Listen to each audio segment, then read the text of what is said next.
Assalamualaikum warahmatullahi wabarakatuh. Salam, salam sejahtera bagi kita semua. Om Swastiastu, Namo Buddhaya, salam kebajikan. Selamat pagi, siang, sore, malam warga Adirekta dimanapun kalian berada. Semoga kalian sehat dan baik-baik saja. Kembali lagi denganku, Eko Nugroho. Pada kali ini kita akan praktek ke analis laporan keuangan pemerintah daerah. Di sini aku mengambil Pemda Banten yang akan kita uji analisisnya. Oke teman-teman, jadi check it out.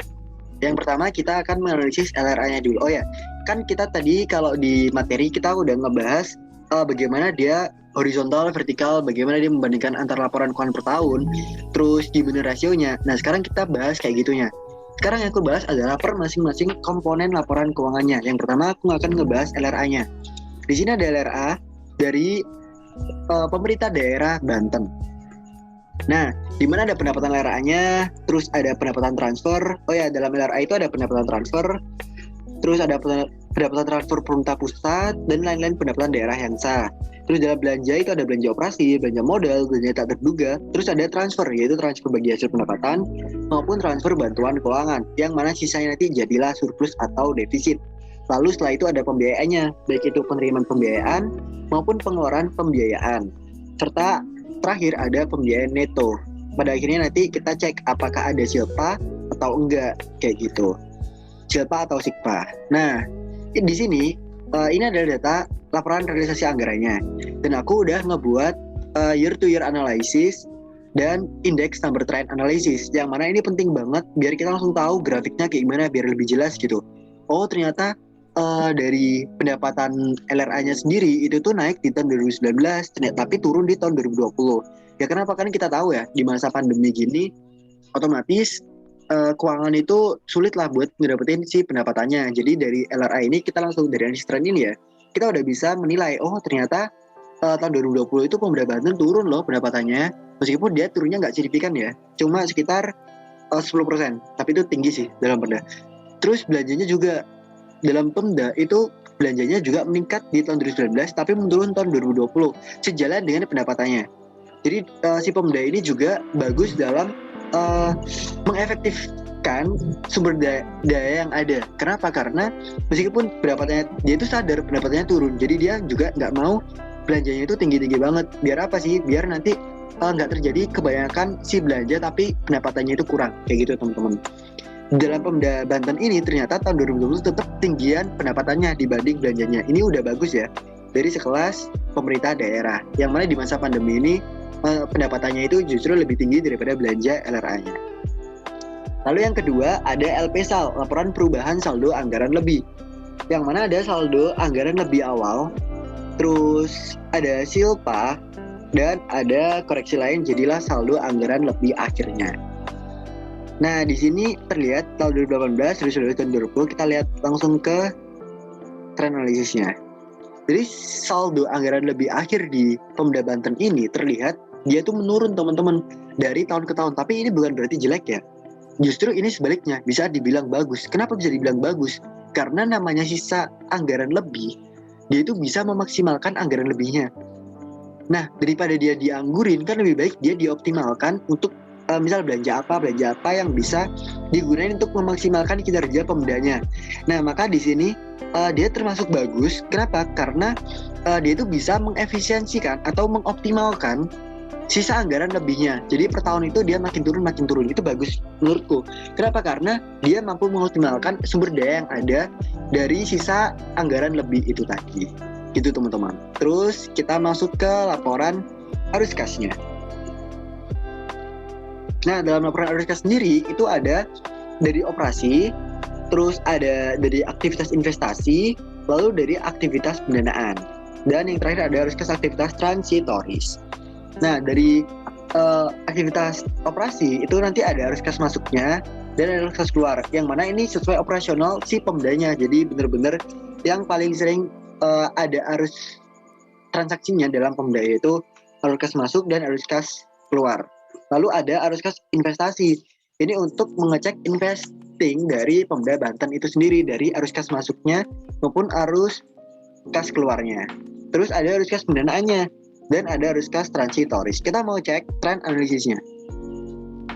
Nah, Di sini ada arus kas dari arus operasi, ada dari investasi, dari pendanaan, dan transitoris. Kita cek ternyata dari arus kas operasi dia itu menunjukkan aliran positif teman-teman. Ini bagus. Apalagi di tahun 2020 ternyata arus cash masuknya itu lebih bagus banget, yaitu tinggi banget 10 triliun nih. Wow, kok bisa sampai 10 triliun? Dan kita lihat grafiknya. Meskipun di tahun 2019 dia turun, tapi kalau kita cek di tahun 2020 itu meningkatnya itu sangat signifikan. Ada apa nih kok bisa signifikan banget? Tapi di sini meskipun bagus karena cashnya itu tinggi, cuman bisa dibilang ini nggak mengoptimalkan nanti cashnya gimana sih kok bisa tinggi banget tuh nggak dioptimalin buat belanja-belanja gitu. Nah itu seharusnya kan bisa tuh dibuat belanja-belanja yang lain. Itu guna dari LHK ini. Jadi kita bisa analisis dari trennya si laporan arus kas ini. Oh ternyata kayak gini ya laporan keuangan pemdanya si Banten, meskipun dia turun di tahun 2019 tapi ternyata naik di tahun 2020. Terus juga investasinya ternyata kenaikan operasi itu dibarengi dengan kenaikan investasinya. Ini juga bagus menurutku. Kenapa? Karena dia tahu bagaimana dia mengoptimalkan si arus kas masuknya ini.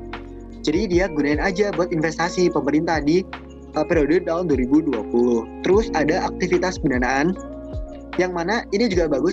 Ternyata dengan kenaikan operasi yang signifikan, dia gunain untuk aktivitas pendanaannya juga. Lalu ada aktivitas transitoris. Selain itu aku pengen cek di LRA terkait penyertaan modal pemerintah di investing. Harusnya dia naik drastis sih. Bentar, kita cek bareng-bareng di penyertaan modal pemerintah. Ini dia. Penyertaan modal, oh ya benar. Ternyata penyertaan modal pemerintah di tahun 2020 itu meningkat. Ternyata kenaikan operasi di tahun 2020 itu dibarengi dengan penyertaan modal investasi pemerintah daerah.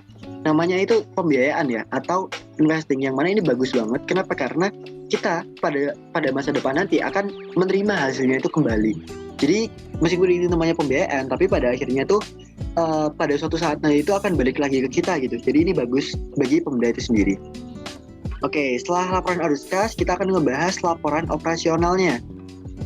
Nah, di laporan operasional itu ada pendapatan LO, terus yang mana di dalamnya ada pendapatan asli daerah, PADLO, ada pendapatan transfer, terus ada lain-lain pendapatan daerah yang sah. Lalu selain pendapatan juga ada beban. Bebannya ada beban operasi, beban transfer, beban, terus sisanya jadi surplus atau defisit dari operasi, yaitu pendapatan dikurangi sama beban, jadinya surplus. Dari operasi yaitu kita cek pendapatan asli daerahnya. PAD-nya di sini terbilang bagus ya, meskipun cuma 50%. Kalau kita lihat di tahun 2020, tahun 2019 ini lumayan bagus karena kita nanti lihat presentasenya ya. Nah, kalau dari presentase dari 2018 ke 2020, dia itu naik di 2019, cuman turun di 2020 nih. Kayak gitu. Kita cek dari tren analisis dari pendapatan dan bebannya. Nah, dari analisis trennya, pendapatannya itu tahun 2019 itu naik, tapi tahun 2020 itu turun. Nah, cuman ini dibarengi sama bebannya. Bebannya juga kayak gitu. Jadi 2019 naik, terus 2020 turun. Jadi si Pemda Banten ini tahu dia itu pendapatannya itu nggak tinggi-tinggi banget.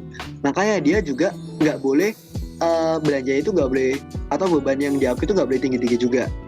Misal nih, kalau dia bebannya itu dia lakuin kayak tahun sebelumnya, yaitu 10 triliun 800 miliar, dia nanti akan jadi defisit. Kenapa? Karena bebannya lebih tinggi daripada si pendapatan. Tapi si Banten ini dia sadar diri gitu, karena pendapatannya nggak setinggi tahun kemarin, maka bebannya pun nggak setinggi tahun kemarin kayak gitu. Jadi ini terbilang Pemda Banten bisa tahu bagaimana mengoptimalkan pendapatan yang ada di Pemda Banten ini. Lalu kita cek laporan perubahan ekuitasnya. Dari laporan perubahan ekuitas, namanya aja ekuitas ya teman-teman. Kita cek ekuitas awalnya, dampak perubahannya kayak mana, terus perubahan ekuitas akhirnya kayak gimana. Terus ini ada comparative analysis, year to year analysis, dan index number trend analysis, di mana ini ada trennya teman-teman. Dari ekuitas awal, yang ekuitas awal itu di warna biru ya. Dia ekuitas awalnya itu naik di tahun 2019, tapi turun di tahun 2020. Lalu ada ekuitas akhirnya. Yang mana ekuitas akhir ini meskipun dia turun tahun 2019, tapi dia naik di tahun 2020. Meskipun nggak terlalu signifikan, cuma dikit banget. Ya emang segitulah ekuitas dari si Pemda Banten ini. Lalu yang terakhir terkait neraca. Ini kita baru menganalisis per masing-masing komponen laporan keuangan ya teman-teman.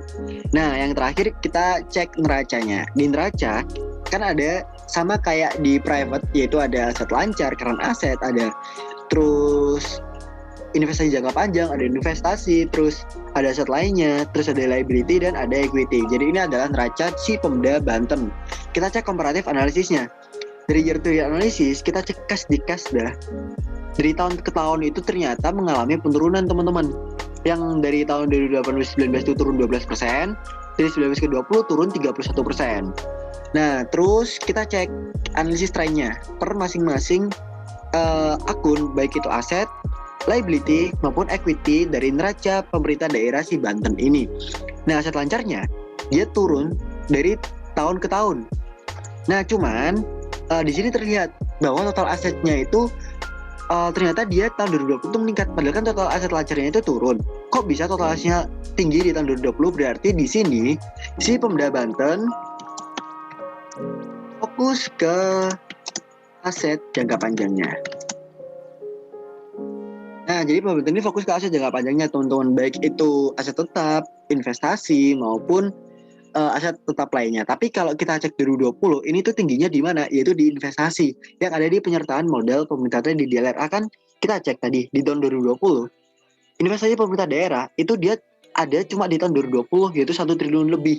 Nah, yang mana ini mengindikasikan bahwa kenapa kok aset lancarnya itu pendek di tahun 2020, kok total asetnya naik ya? Karena pemerintah di tahun 2020 itu gencar-gencarnya atau fokus ke investasinya kayak gitu. Ini berarti kita tahu ya kenapa dia melakukan itu, karena di masa pandemi mau nggak mau si Pemda itu juga harus mengoptimalkan bagaimana sih bisa efisien si laporan keuangan Pemdanya ini. Terus kalau kita cek si liability-nya, kita cek, wow ini kok bisa tinggi banget di tahun 2020.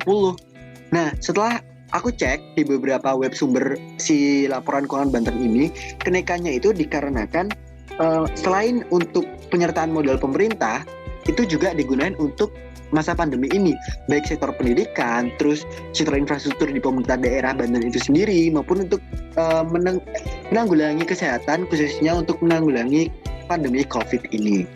Ini sebesar 2 triliun ya utangnya tahun 2020. Lalu ada ekuitas yang tadi udah kita bahas.